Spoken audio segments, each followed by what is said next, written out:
Not just its financial ones, but its moral ones too. Order. The question is that this House has considered the e-petition 727-372 and 746-363 relating to indefinite leave to remain. Now, we can see there's so many people trying to get in, and we're going to try and get you all in, all right?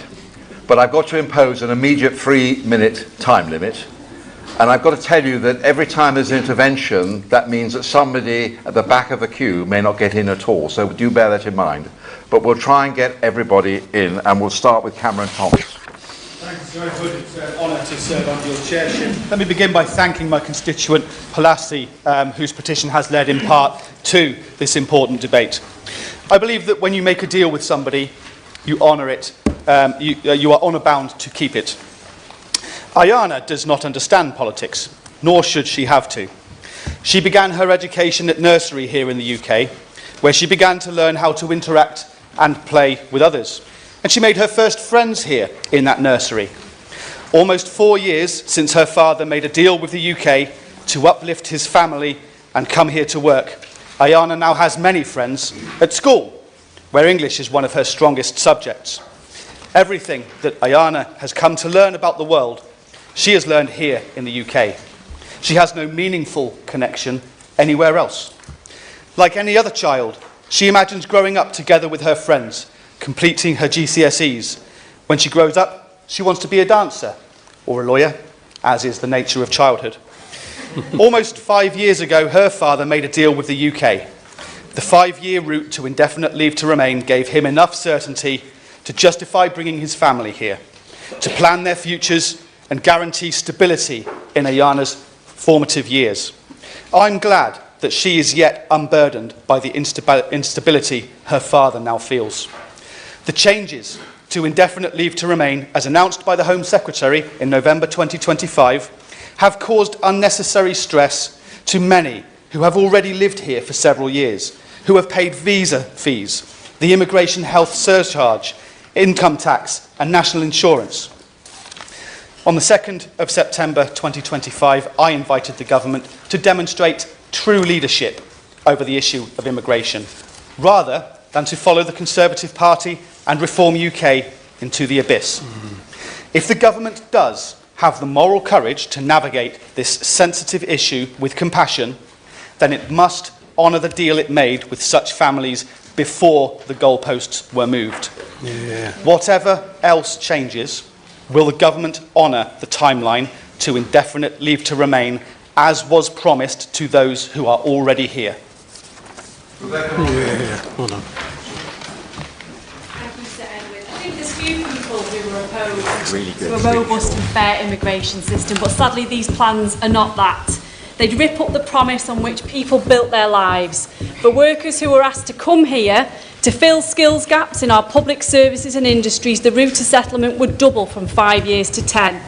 Lower paid public service workers could be forced to wait 15 years, longer than the new standard, while those earning 6-figure salaries are offered a fast track of 3. Contribution measured by wages rather than care given, life saved and children taught. And worse still, these changes would apply retrospectively.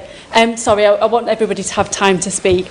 Worse still, these changes would apply retrospectively. Nurses, social care staff and council workers who came here under one set of rules would suddenly find the goalposts moved, or worse, deported due to harsher income thresholds, with their public sector employers unable to meet the increased salary requirements and their colleagues left behind stressed and overworked.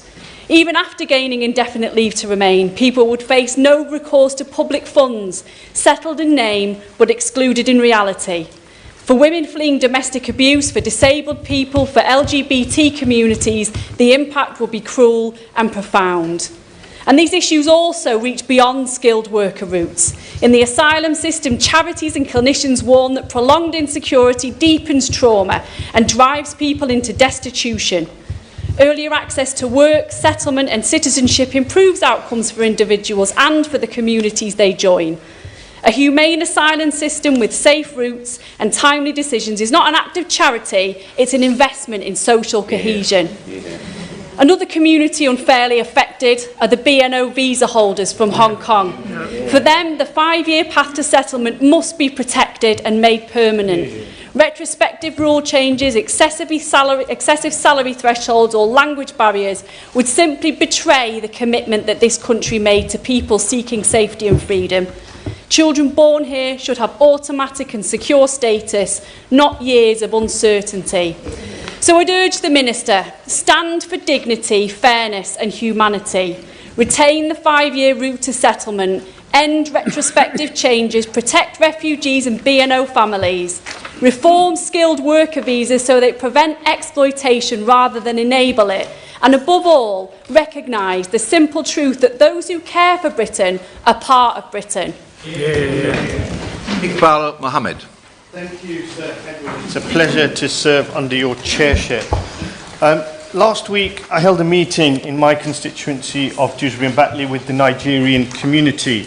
There were around 30 workers present, many of whom work intolerably long hours performing vital tasks for scandalously low pay in the healthcare and social care sectors. These people were scared. They were scared the state was going to arbitrarily deprive them of their ability to live with security and to plan with any certainty for the future.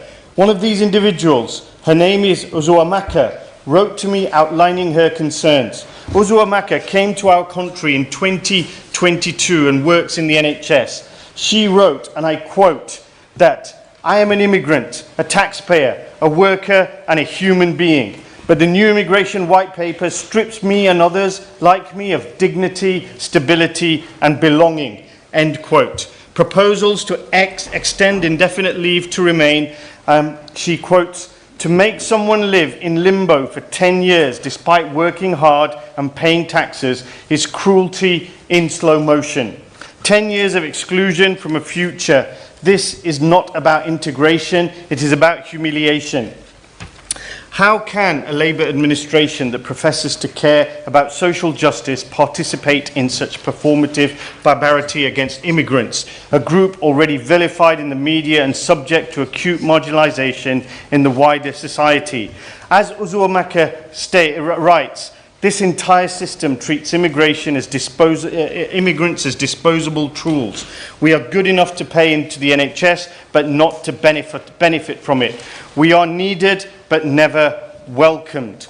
Similarly, proposals that workers could still qualify after 5 years if they earn over £50,000 are, and I quote, a gatekeeping tool. Most healthcare assistants, carers, cleaners and laboratory technicians will never meet this bar. Yet we clap for them, we depend on them, we call them key workers, now we discard them. Would End my honourable quote. friend give way? I will give way. I thank my honourable friend for giving way. And on that last point he was making, last week over 45 migrant rights groups described the earned settlement proposals as fundamentally racist and classist.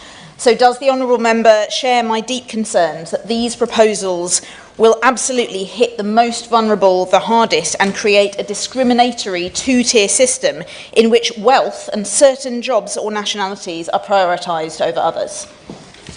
I thank my honourable friend for her intervention and I wholeheartedly agree with her comment.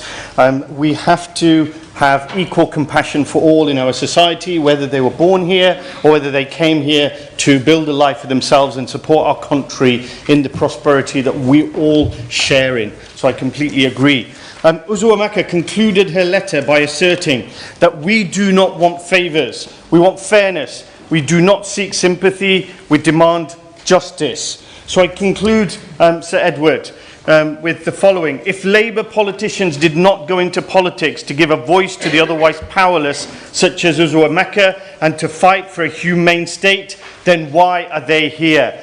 That is why they must vehemently oppose any changes that would extend indefinite leave to remain or unjustly penalise those on low incomes.